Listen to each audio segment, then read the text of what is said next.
નમસ્કાર, હું છું પ્રિયા અને તમે જોઈ રહ્યા છો જનતા કી જાણકારી ન્યૂઝ। નજર કરીએ આજના સમાચાર। દામનગર શહેરમાં સમસ્ત સફાઈ કામદાર યુનિયન દ્વારા ગુજરાત પ્રદેશ અધ્યક્ષ જીતુભાઈ બારૈયા અને સંજયભાઈ બારૈયાના નેતૃત્વમાં અધિકાર યાત્રા યોજાઈ।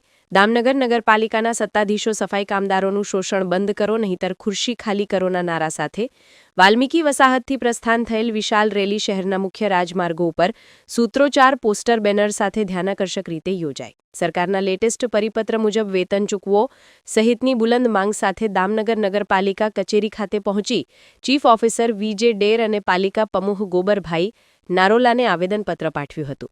છેલ્લા ઘણા સમયથી મામૂલી વેતન ચૂકવણીથી સફાઈ કર્મીઓ પાસે જોખમી સહિત પડકારજનક કામો કરાવાઈ રહ્યા હોવા ઉપરાંત સત્તાધીશોની મનમાનીથી પક્ષપાતી રીતે રોજ મતદારો લેવાતા હોવાની ફરિયાદ ઉઠી રહી છે।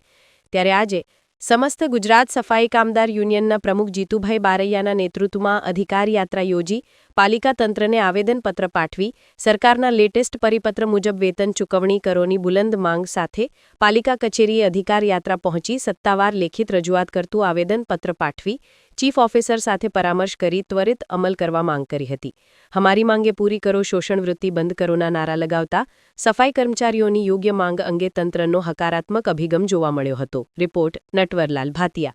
પરિપત્ર મુજબ 551 રૂપિયા હોય તો તેની જગ્યાએ 256 રૂપિયા જેવું ચૂકવવામાં આવે છે, તો આ બાબતે નગરપાલિકાના ચીફ ઓફિસર તેમજ આરસીએમ સાહેબને જાણ કરવાના છીએ।